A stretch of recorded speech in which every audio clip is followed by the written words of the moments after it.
Assalamualaikum warahmatullahi wabarakatuh. Alhamdulillahi rabbil alamin. Wassalatu wassalamu ala asrafil anbiya'i wal mursalin, amma ba'du. Rekan-rekan kita, sahabat-sahabati, saudara-saudari yang saya hormati, malah kita bersyukur kepada Allah atas segala nikmat yang Allah berikan kepada kita. Kedua kalinya rahmat dan salam semoga dicurahkan kepada Nabi Muhammad SAW. Pada pertemuan kali ini kita akan bicarakan tentang pengangguran dalam perspektif ekonomi Islam. Kenapa kita jadi penting membicarakan tentang pengangguran? Supaya kita tahu apa sih pengangguran dan apa penyebab-penyebab pengangguran dan bagaimana cara menyelesaikan pengangguran ini. Karena dengan pengangguran ini akan berdampak negatif terhadap perekonomian negara, baik secara makro atau secara mikro kepada penduduk negara itu. Sehingga kita perlu diskusikan lebih dalam, kemudian kita bisa mencari solusi-solusi penyelesaian tentang pengangguran ini. Maka lebih lanjut kita akan memahami secara mendetail tentang pengangguran itu, sehingga kita akan memahami terutama dalam perspektif ekonomi Islam. Nah, karena dengan kita memahami ini nanti satu persatu kita akan melihat secara nyata tentang pengangguran. Yang pertama yang harus kita pahami tentang pengertian dari pengangguran. Apa sih definisi pengangguran ini? Karena dengan memahami definisi ini kita akan memahami hal-hal yang lain, baik itu tentang macam-macamnya, sebabnya dan dampaknya. Pengangguran adalah orang yang masuk dalam angkatan kerja yang kisah antara umur 15 tahun sampai 64 tahun yang sedang mencari pekerjaan dan belum mendapatkannya. Jadi yang dimaksud dengan pengangguran itu orang yang memang waktunya bekerja dan dia memang mau bekerja mencari pekerjaan dan kenyataannya tidak mendapatkan. Itu namanya pengangguran.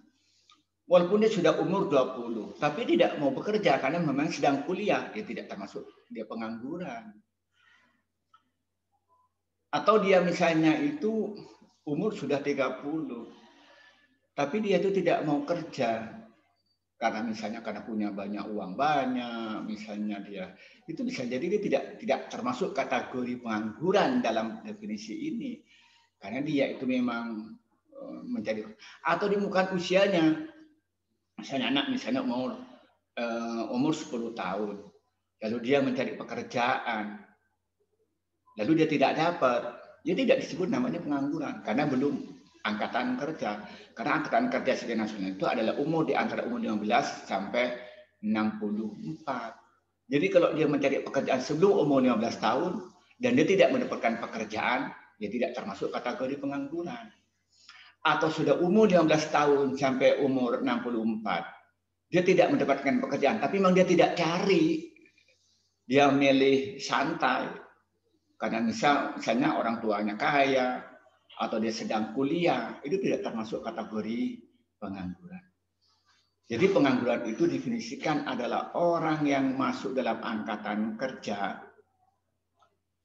dan dia mencari pekerjaan, dan belum mendapatkan pekerjaan, maka disebut namanya pengangguran. Nah, maka dengan demikian setelah kita memahami tentang apa pengangguran ini, maka kita masuk pada berikutnya tentang macam-macam pengangguran. Nah, yang pertama pengangguran itu ada pengangguran terbuka. Artinya secara nyata dia itu tidak mempunyai pekerjaan. Dia tidak mempunyai penghasilan, baik sebagai karyawan atau sebagai pengusaha.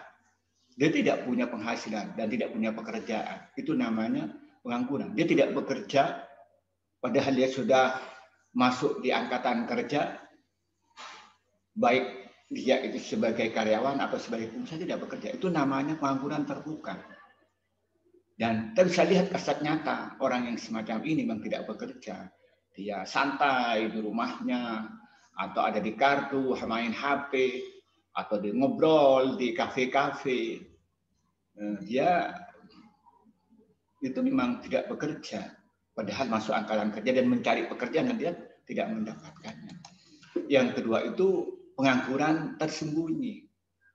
Apa pengangguran tersembunyi? Dia bekerja, tapi dia tidak dalam waktu jam yang standar. Misalnya sehari kerja 10 jam, hanya kerja 5 jam. Berarti 5 jamnya itu berarti pengangguran. Kalau satu daerah itu misalnya melakukan kerja dalam sehari itu misalnya 8 jam, dia hanya kerja 6 jam. Berarti 2 jamnya sebenarnya dia nganggur. Itu namanya pengangguran tersembunyi. Dan ini sering terjadi ketika satu perusahaan itu merekrut karyawan melebihi dari yang dibutuhkan. Misalnya ada satu perusahaan yang memerlukan karyawan hanya 10 orang. Nah, dengan 10 orang itu maka sehari karyawan itu bekerja misalnya 8 jam. Tapi ternyata merekrut karyawan 12 jam, berarti kelebihan 2. Sehingga akibatnya apa? Maka karyawan itu dalam sehari kerjanya 7 jam. Berarti akibatnya ada 1 jam yang menganggur. Maka hakikatnya di antara karyawan itu ada yang menganggur, itu namanya pengangguran tersembunyi. Sehingga dihitung rata-rata mereka tidak bekerja dalam waktu yang standar secara maksimal. Dan ini kita sering terjadi. Misalnya ada seorang punya warung, yang warungnya itu sederhana, yang memerlukan karyawan misalnya 3 orang. Sebenarnya dia dengan karyawan 3 orang sudah cukup, sudah bisa berjalan dengan baik perusahaan itu, warung itu bisa buka sehari semalam dia itu dengan jam kerja 8 jam. Akan tetapi karena dia mempunyai sepupu yang nganggur, yang tidak punya pekerjaan, lalu direkrut oleh dia. Sehingga warung itu karyawannya menjadi 4. Nah, akhirnya apa? Maka karyawan itu kerjanya tidak 8 jam, bisa menjadi 6 jam setengah. Karena ada tambahan karyawan yang tidak dibutuhkan. Maka berarti terjadi pengangguran tersembunyi. Secara kasat mata tidak nganggur, tapi hakikatnya dia menganggur. Kenapa? Karena dia itu membuat karyawan yang ada di tempat itu mengurangi waktu jam kerja yang standar. Kemudian yang ketiga itu macam-macam adalah pengangguran musiman. Jadi ada pekerja itu hanya bekerja pada bulan-bulan tertentu atau hari-hari tertentu. Contohnya misalnya bekerja di sektor pertanian. Biasanya buruh pertanian itu bekerja di waktu musim tanam dan juga ketika musim panen. Maka di antara musim panen dan musim tanam itu dia itu tidak ada pekerjaan. Maka dia nganggur musiman. Misalnya daerah-daerah yang misalnya petani tebu. Nah, di setahun dia itu kerja waktu musim tanam, maka buruh tani itu kerja, dia menanam, nyangkul, mupuk. Kemudian nanti ketika musim panen baru bekerja lagi. Lah itu banyak pengangguran musiman. Atau ada orang yang bekerja, penjual misalnya, penjual es misalnya. Ketika musim kemarau, dia dagang karena banyak orang yang beli es. Tapi ketika musim hujan, dia berhenti, dia tidak kerja, tidak jualan, tidak dagang. Karena dia itu menjual pada musim kemarau aja, ketika musim hujan tidak jual. Maka itu namanya itu pengangguran musiman. Bekerja ketika ada pekerjaan untuk musim panas, ketika musim hujan dia itu tidak bekerja lagi. Itu namanya pengangguran musiman. Nah, ketika musim hujan itu berarti dia menganggur, itu penganggur musiman. Nah, kemudian yang terakhir itu pengangguran setengah menganggur.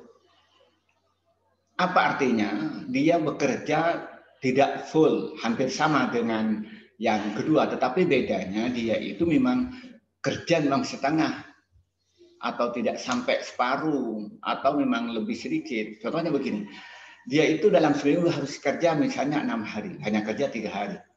Oh, berarti 3 harinya itu menganggur. Atau memang sehari harus kerja, dia misalnya 8 jam, hanya kerjanya 5 jam, berarti setengah menganggur. Ya, jadi kelihatannya bekerja, namun sebenarnya beberapa jam-jam tertentu dia sebenarnya nganggur, tidak full. Nah, jadi kalau kita simpulkan bahwa macam-macam pengangguran itu ada 4. Ada pengangguran terbuka, Jadi secara nyata dengan kasat mata dia tidak bekerja. Kemudian ada pengangguran tersembunyi. Dia bekerja di mana jam kerjanya itu tidak sesuai yang seharusnya, terlalu sedikit. Yang ketiga pengangguran musiman, yaitu dia menganggur pada bulan-bulan tertentu atau hari-hari tertentu. Kemudian yang keempat itu pengangguran setengah menganggur. Artinya dia itu bekerja tidak full dengan waktu yang standar. Nah, setelah kita tahu tentang macam-macam pengangguran, maka berikutnya kita mengenal tentang jenis pengangguran. Ya, supaya apa kita itu tahu sebenarnya menurut kayak apa sih?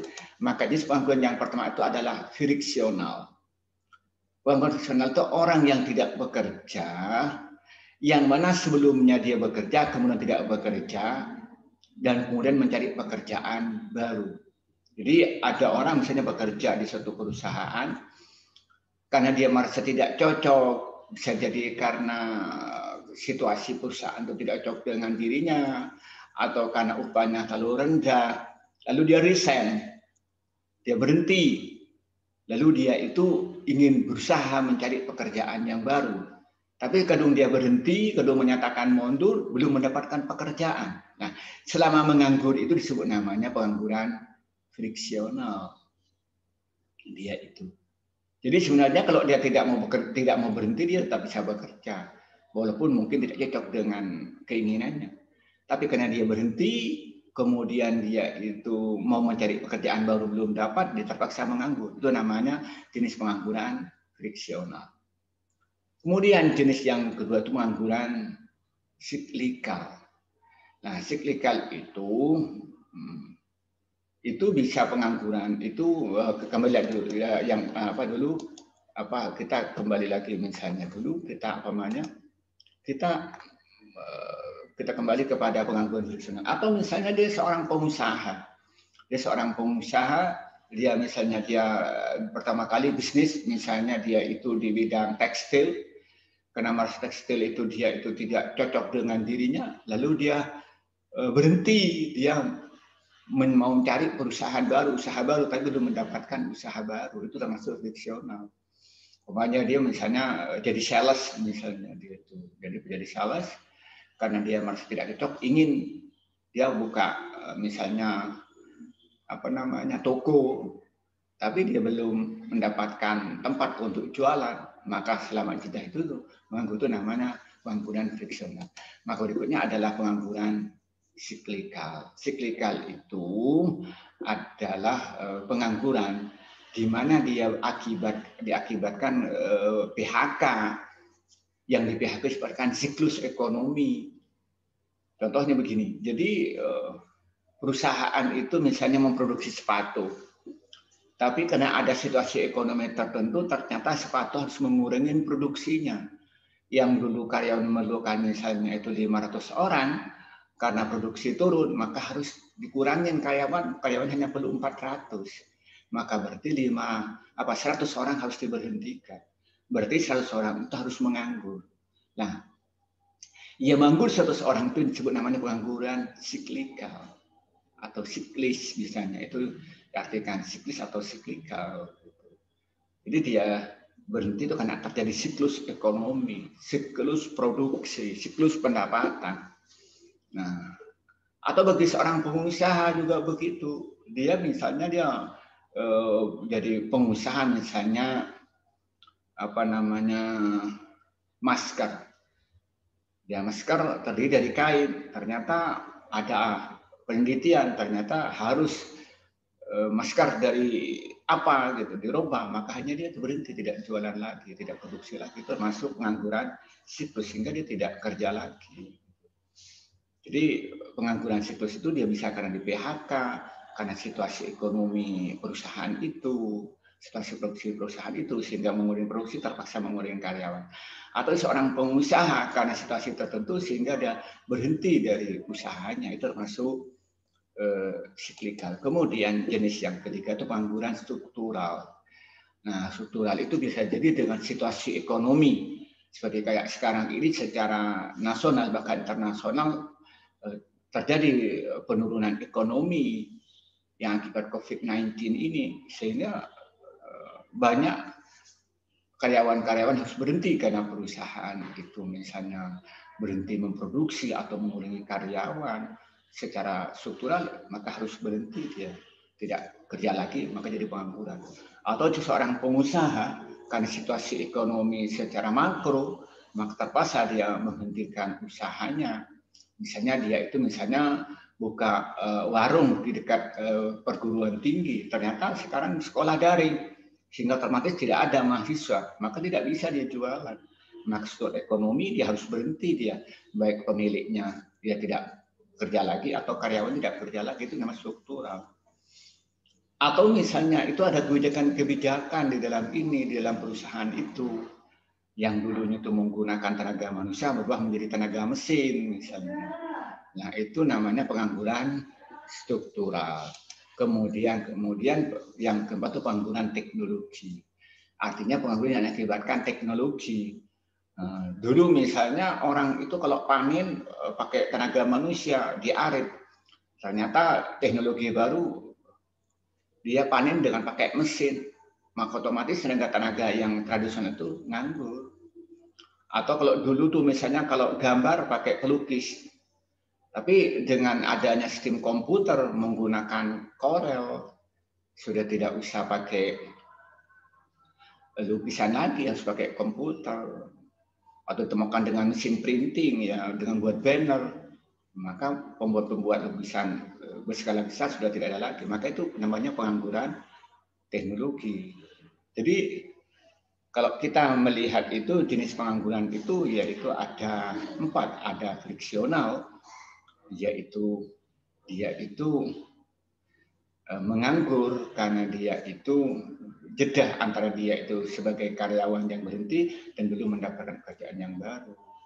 Kemudian ada siklikal, dia itu harus menganggur berhenti di bekerja karena terjadi siklus penurunan produksi atau terjadi siklus situasi ekonomi.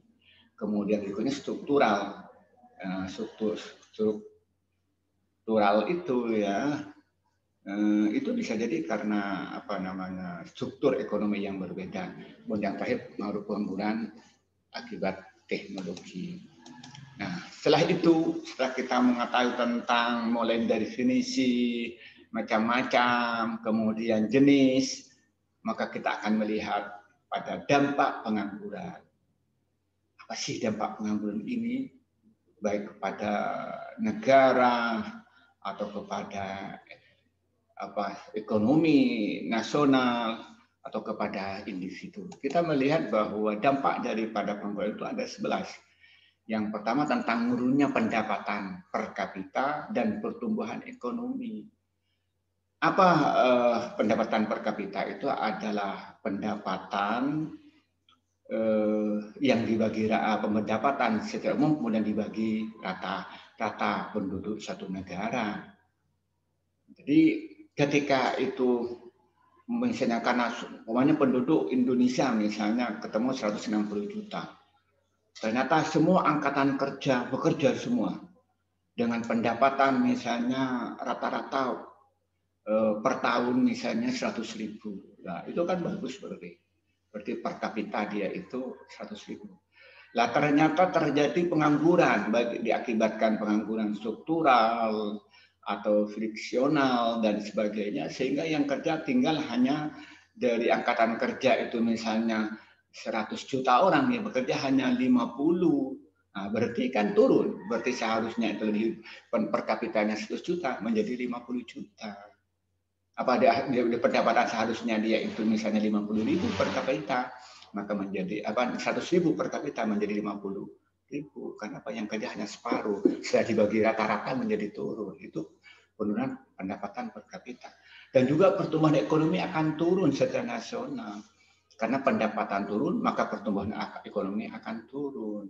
Ketika dia itu dihitung berapa persen kenaikan. Karena pendapatan masyarakat secara agregat itu turun, maka pendapatan per kapita itu turun, juga berpengaruh juga kepada pertumbuhan ekonomi. Karena juga pajak yang didapatkan oleh pemerintah akan turun. Yang kedua itu meningkatnya biaya sosial. Nah, sehingga nanti memerlukan subsidi-subsidi.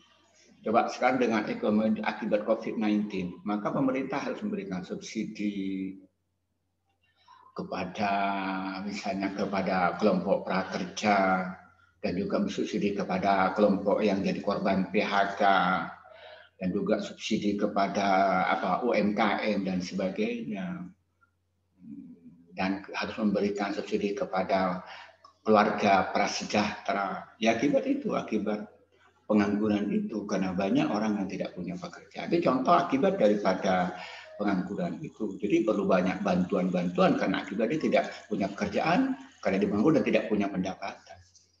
Kemudian yang ketiga, menurunkan aktivitas perekonomian. Ya karena banyak orang yang nggak bekerja, baik sebagai karyawan atau sebagai pengusaha, berarti aktivitas ekonomi akan turun. Jadi tidak lihat lagi, karena makin banyak jumlah orang yang menganggur, berarti makin turun aktivitas ekonomi. Kemudian yang keempat, menurunkan penerimaan negara. Ini otomatis.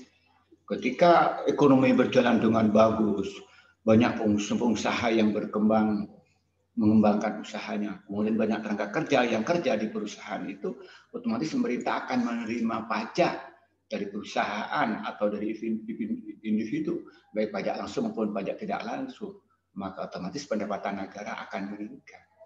Akan tetapi ketika pengangguran itu naik, baik sebagai pengusaha berhenti atau sebagai karyawan itu berhenti, maka otomatis pemerintah akan terkurangi pendapatan pajak dari perusahaan atau dari individu warga negara itu, maka otomatis penerimaan akan turun.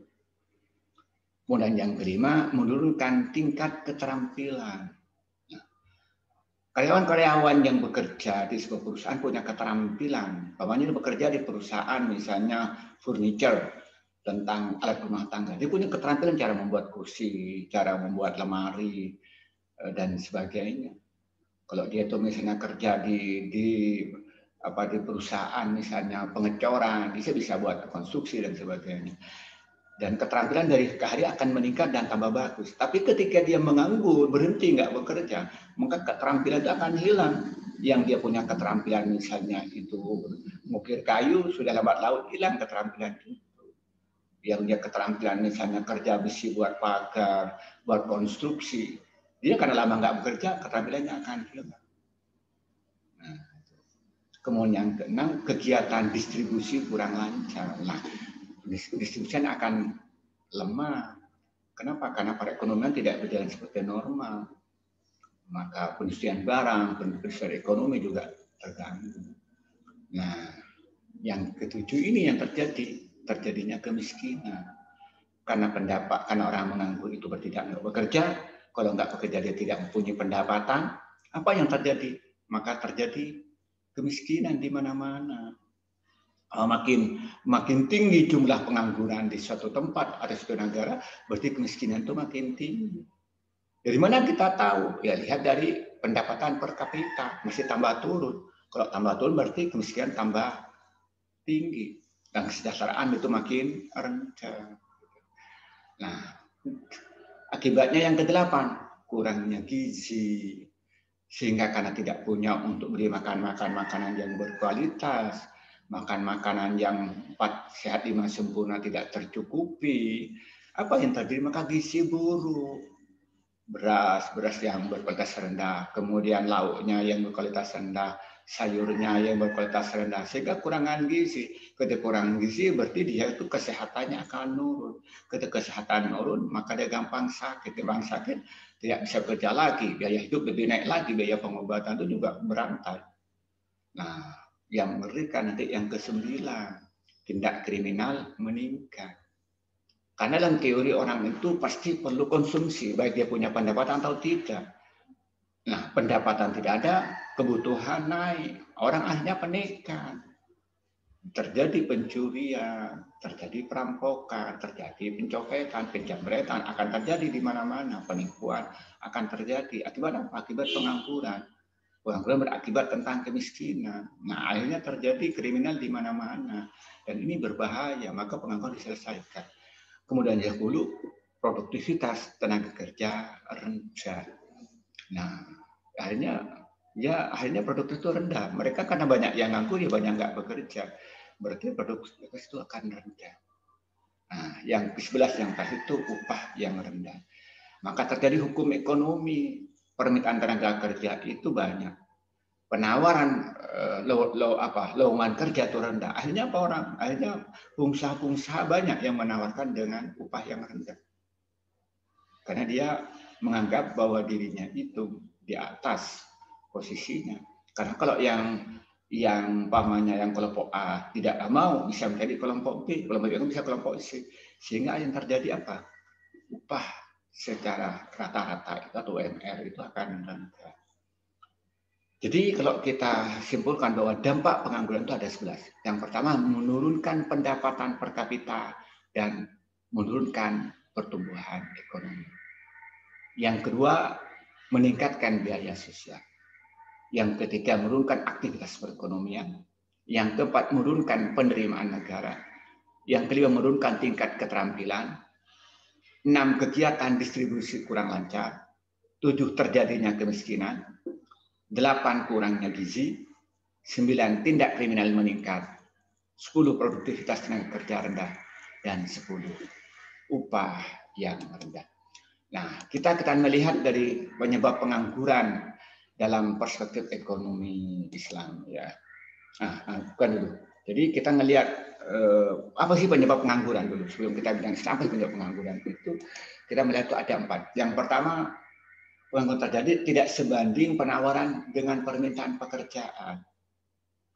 Artinya lebih banyak permintaan pekerjaan dari penawaran pekerjaan.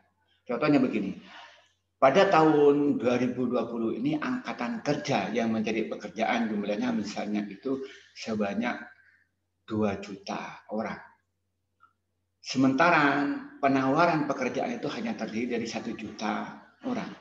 Berarti 1 juta itu tidak mendapatkan pekerjaan. Nah, apa akibatnya? Maka berarti 1 juta itu menjadi pengangguran. Kenapa? Karena penawaran lowongan kerja lebih rendah daripada permintaan pekerjaan. Atau sebaliknya, pencari kerja lebih tinggi dari peluang kerja. Maka akhirnya sisanya itu tidak akan diterima. Dan akhirnya apa? Dia menjadi pengangguran. Itu yang pertama. Yang kedua, turunnya pengeluaran total dan output. Artinya bahwa produksi secara nasional, secara agregat itu menurun. Nah, sehingga apa akibatnya? Maka dia itu otomatis memerlukan tenaga kerja yang lebih turun lagi. Sementara permintaan paling tidak bertahan atau meningkat, sehingga banyak yang tidak mendapatkan pekerjaan. Nah, kemudian yang ketiga itu perubahan teknologi. Jadi karena teknologi yang dulu menggunakan tenaga manusia berubah menjadi tenaga mesin, maka dia akan menjadi pengangguran. Itu yang terjadi. Misalnya seharusnya dulu pakai tenaga manusia, lalu pakai tenaga mesin atau pakai tenaga komputer. Contoh dulu itu pengantar surat itu kita mengatakan surat dari tempat ke tempat itu banyak diperlukan. Tapi dengan adanya teknologi email, teknologi WA, Line, dan sebagainya, maka sudah tidak banyak memerlukan pengantar surat. Karena adanya teknologi online itu. Akibatnya apa? Ya banyak yang nganggur. Yang dulu bekerja di sektor antar jemput surat. Kemudian 4, waktu yang dibutuhkan untuk mencari pekerjaan. Jadi banyak waktu-waktu yang dicari itu belum ditemukan. Itu akibatnya ya jadi pengangguran. Jadi pengangguran ada 4. Karena tidak sebanding antara penawaran dengan permintaan pekerja, turunnya pengeluaran total dan output, kemudian perubahan teknologi. Yang keempat, waktu yang dibutuhkan untuk mencari pekerjaan tidak sesuai. Kemudian berikutnya kita akan bicara tentang cara mengatasi pengangguran. Bagaimana kita menurunkan angka pengangguran ini. Yang pertama, menyelenggarakan bursa tenaga kerja. Maka kita melakukan expo, ya kita mengundang perusahaan-perusahaan untuk mengadakan pameran, untuk menawarkan lowongan kerja. Dan begitupun orang-orang yang mencari pekerja akan datang untuk mencari lowongan kerja. Sehingga bertemulah antara perusahaan yang membutuhkan pekerjaan dengan tenaga kerja yang membutuhkan kerjaan. Jadi itu diadakan menyelenggarakan bursa tenaga kerja. Kemudian berikutnya informasi lowongan kerja. Nah, mungkin di Kementerian Tenaga Kerja ada web khusus yang di situ memberikan informasi-informasi tentang lowongan kerja di industri-industri yang ada di Indonesia atau bahkan di luar negeri. Sehingga dengan informasi ini akan diakses oleh pihak-pihak yang membutuhkan pekerjaan dan mereka memanfaatkan. Sehingga mereka bekerja dan akhirnya mereka tidak jadi pengangguran lagi. Kemudian yang ketiga itu memberikan pelatihan kerja. Nah, terutama ini yang dia nganggur akibat korban teknologi. Misalnya dia itu satu perusahaan itu dari dulunya teknologi itu yang tingkat rendah berubah misalnya ke tingkat rendah yang dulu itu manual menggunakan komputer. Maka harus memberikan pelatihan tenaga kerja cara penggunaan komputer sehingga mereka tuh bisa bekerja lagi. Yang dulu misalnya itu membuat lukisan itu pakai tenaga tangan, pakai cat biasa, ternyata harus menggunakan komputer, lalu menggunakan mesin printer. Nah, kita harus lakukan pelatihan itu dari dulu manual kepada menggunakan teknologi sehingga dia bisa bekerja. Atau melakukan pelatihan mereka kewirausahaan. Jadi sehingga mereka itu menjadi wirausaha, jadi entrepreneur yang tangguh karena mereka diadakan pelatihan-pelatihan. Kemudian yang keempat itu membuka lapangan kerja sebanyak-banyaknya.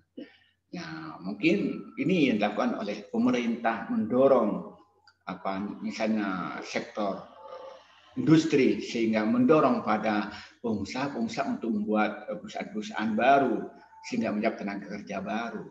Buat kebijakan-kebijakan yang membuat iklim investasi itu kondusif sehingga banyak pengusaha-pengusaha yang membuka usaha sehingga terbuka lapangan kerja. Itu yang terjadi. Nah, atau nanti membuka umpamanya menurunkan suku bunga sehingga pengusaha mau pinjam uang untuk membuka usaha baru dan akhirnya menyerap tenaga kerja sebanyak-banyaknya. Kemudian berikutnya meningkatkan peredaran modal usaha. Nah, ini bisa jadi kita ini kalau dalam ekonomi konvensional bisa kita menurunkan suku bunga dengan harapan dengan modal itu diturunkan suku bunga, maka banyak pengusaha-pengusaha yang mau pinjam uang untuk buka usaha baru. Ketika modal tercukupi, maka terjadi pembukaan usaha-usaha baru atau perusahaan-perusahaan baru, maka otomatis akan menyerap tenaga kerja baru. Maka berarti kita akan mengatasi pengangguran itu, paling tidak mengurangi. Kemudian berikutnya itu meningkatkan jiwa kewirausahaan.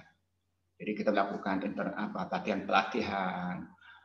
kita supaya mereka terus menjadi pengusaha-pengusaha. Jadi terutama mahasiswa-mahasiswa ini di kampus-kampus kita harus digalakkan tentang penanaman jiwa entrepreneur sehingga mereka itu sudah berpikir bagaimana membuka lapangan kerja, berpikir menciptakan pekerjaan bukan mencari pekerjaan. Sehingga begitu lulus mereka itu membuat pekerjaan diri sendiri bahkan untuk membuat untuk orang lain. Itu umpamanya dengan sekarang dengan terjadinya misalnya YouTube, dia orang bagaimana dia bisa usaha di bidang YouTube sehingga dia menjadi YouTuber nanti gitu.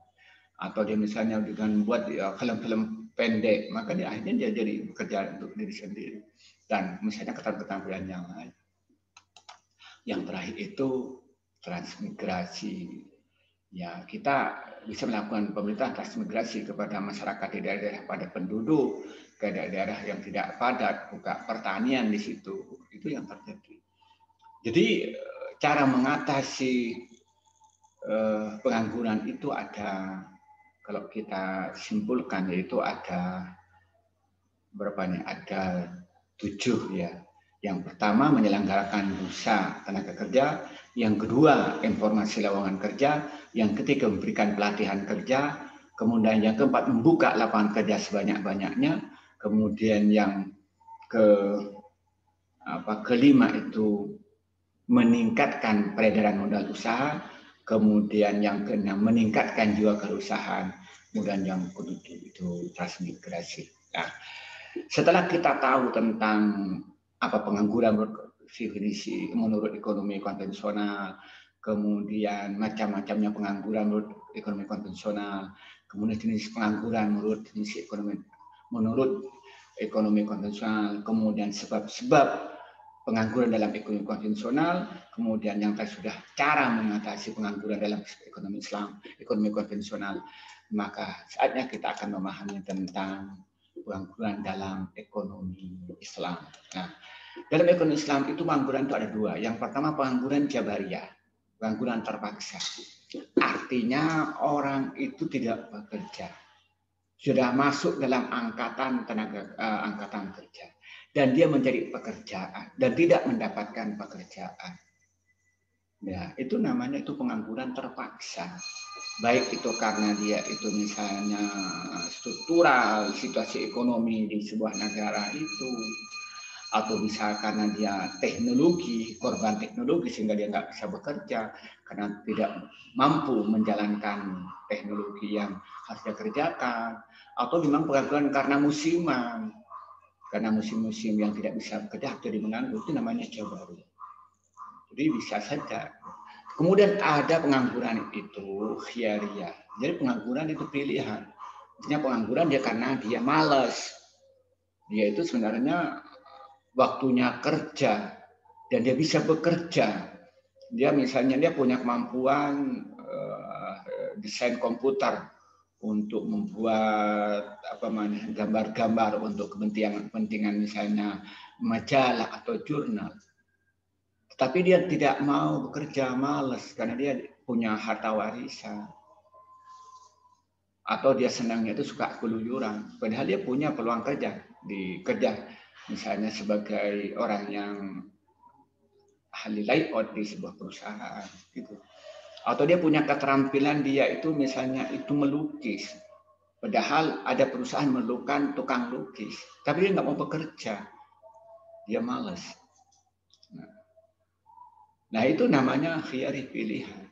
Jadi pengangguran dalam ekonomi Islam itu ada dua, ada pengangguran jabariyah, ada pengangguran khiyariyah. Jabariyah di mana dia itu mau bekerja tapi tidak mendapat pekerjaan. Sedangkan pengangguran khiyariyah itu adalah dia itu menganggur karena tidak mau bekerja. Tapi kalau dia mau sebenarnya kalau mau bekerja dia ada. Nah, maka cara solusinya beda. Solusi pengangguran Islam itu yang pertama kita itu harus mekanisme individu.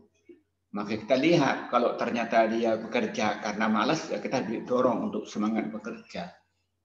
Supaya dia bekerja, bahwa bekerja itu menguntungkan kehidupan dirinya di dunia dan akhirat, maka dengan bekerja dia akan terhormat, dengan bekerja dia mempunyai harga diri, dengan bekerja akan terpenuhi semua kebutuhannya, dan dengan bekerja akan mendapat pahala dari Allah. Itu tidak diyakinkan.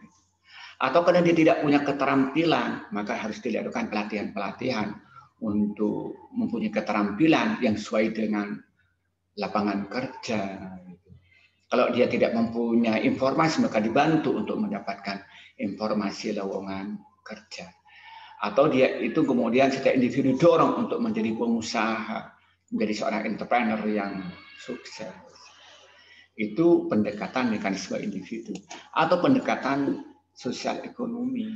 Jadi kalau sifatnya negara, bagaimana pemerintah melakukan kebijakan-kebijakan yang mendorong untuk iklim usaha yang kondusif sehingga ekonomi stabil, maka berjalan dengan baik, maka produktivitas akan naik. Ketika produktivitas akan naik, maka memerlukan tenaga kerja lebih tinggi, berarti pengangguran akan terselesaikan. Atau mendorong untuk iklim investasi itu lebih bagus, misalnya karena suku bunga rendah atau nisbah bagi hasil antara sahibul mal dengan pemilik modal dengan amil dengan pengusaha itu kondusif sehingga terjadi iklim usaha yang bagus. Atau misalnya secara nasional pemerintah membuat secara massal pelatihan-pelatihan untuk tentang kewirausahaan, buat BLK pelatihan keterampilan, dan kemudian berikan pinjaman lunak kepada orang-orang yang lulus di PLK dan sebagainya, itu sehingga ekonomi menjadi kondusif. Nah, Jadi solusi penggoda dalam perspektif ekonomi Islam itu ada dua, ada mekanisme individu, ada mekanisme sosial. Inilah mungkin yang bisa kita bahas tentang pengangguran dalam perspektif ekonomi Islam, yang mana pembahasannya diawali dengan pengangguran menurut perspektif ekonomi konvensional. Mulai apa pengangguran itu adalah di mana situasi pengangguran itu adalah orang yang masuk pada angkatan kerja, dia mencari pekerjaan dan tidak mendapatkannya. Dan macam-macam pengangguran itu macam-macam ya. Ada yang apa dia itu pengangguran apa yang sifatnya itu apa terbuka dan lain sebagainya. Maka lebih jelasnya, mari kita bersama-sama berusaha menjadi orang yang produktif, tidak menjadi pengangguran, dan kita berpikir bagaimana kita ini menciptakan pekerjaan, bukan mencari pekerjaan.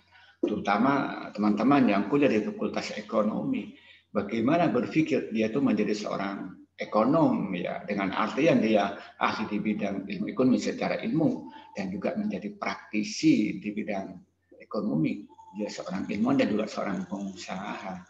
Itulah mungkin yang bisa kita sampaikan pada pertemuan kali ini. Semoga bermanfaat. Wallahul muwaffiq ila aqwamit thoriq. Wassalamualaikum warahmatullahi wabarakatuh.